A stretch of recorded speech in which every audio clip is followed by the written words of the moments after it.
नमस्कार मित्रों, मैं आज आप लोगों को +2 के 6th यूनिट के बारे में डिस्कस कर रहा हूँ। 6th यूनिट में जो मैंने ऑब्जर्व किया है, ये है बिल्कुल इजी चैप्टर, क्योंकि इस चैप्टर को बच्चे 10th से ही पढ़ते आ रहे हैं। लेकिन इसमें एक टॉपिक है एलिंग्स डायग्राम। इसमें बच्चे कंफ्यूज बहुत ज़्यादा होते हैं और इसमें आपको कुछ भी नहीं करना है, सिर्फ इसमें 2 बातों का याद रखना है। ये जो आप अपने स्क्रीन के ऊपर ग्राफ देख रहे हैं, इस ग्राफ को देख लीजिए।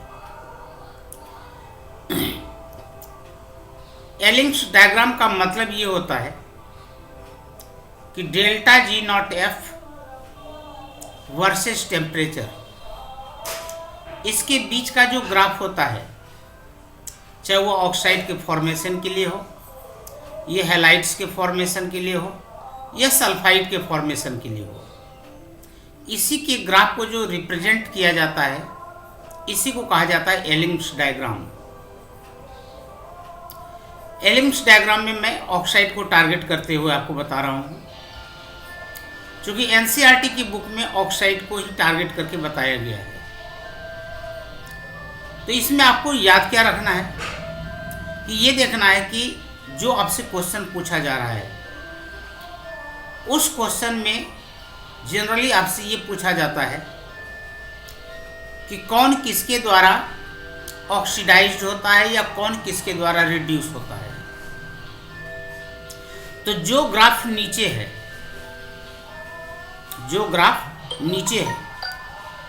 वो बहुत ही ज़्यादा रिड्यूसिंग नेचर का होगा।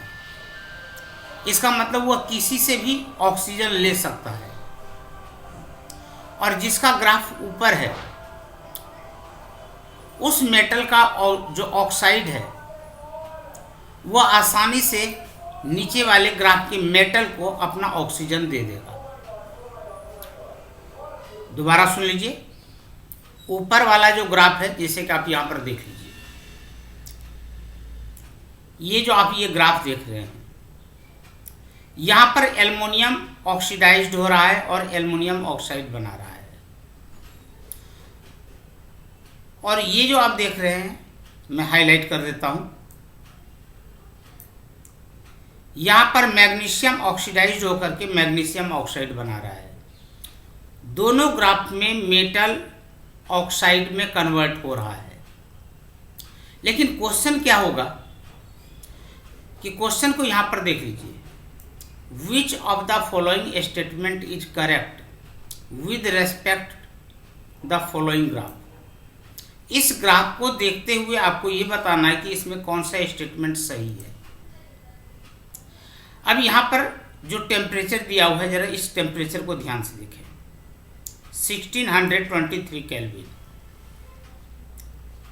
अब इतने टेम्परेचर से यदि बिलो टेम्परेचर है, तो यहाँ पर मैग्नीशियम ऑक्साइड बनने का जो ग्राफ है वो नीचे है, और एल्युमिनियम ऑक्साइड बनने का ग्राफ ऊपर है।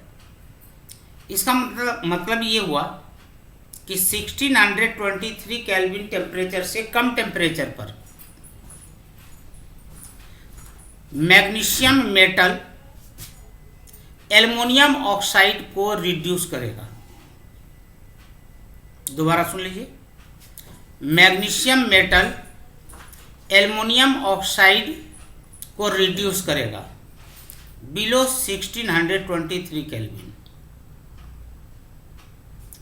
नंबर 2, यदि आपसे वहां पर पेपर में ये पूछा गया है, ये इस ग्राफ से ये पता लगता है कि एबव 1623 केल्विन, अब यहाँ पर काम उल्टा होगा, क्योंकि 1623 केल्विन के ऊपर अब मैग्नीशियम ऑक्साइड का जो फॉर्मेशन वाला ग्राफ है, ये ऊपर चला गया, और एल्युमिनियम ऑक्साइड के फॉर्मेशन का ग्राफ नीचे आ गया है।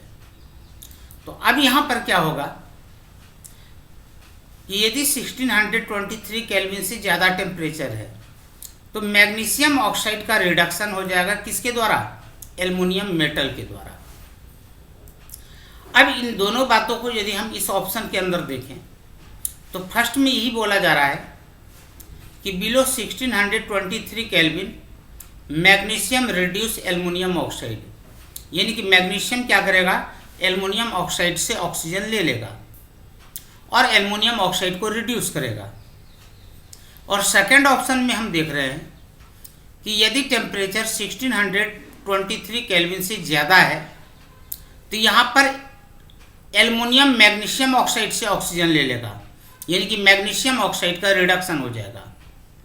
इसका मतलब कि फर्स्ट ऑप्शन भी सही है और सेकंड ऑप्शन भी सही है। तो थर्ड ऑप्शन में यहाँ पर ये कहा जा रहा है कि first and second both are correct. इसका मतलब कि हमारा थर्ड ऑप्शन सही है। समझ में आ गया? तो एलिप्स डायग्राम में सिर्फ इतनी सी बातें हैं और कोई खास बात नहीं है। तो आपको यदि ये वीडियो अच्छा लगा हो तो प्लीज़ शेयर करें और लाइक करें, और यदि आपको कुछ कमी नज़र आए आप कमेंट बॉक्स में ज़रूर लिखें। Thank you.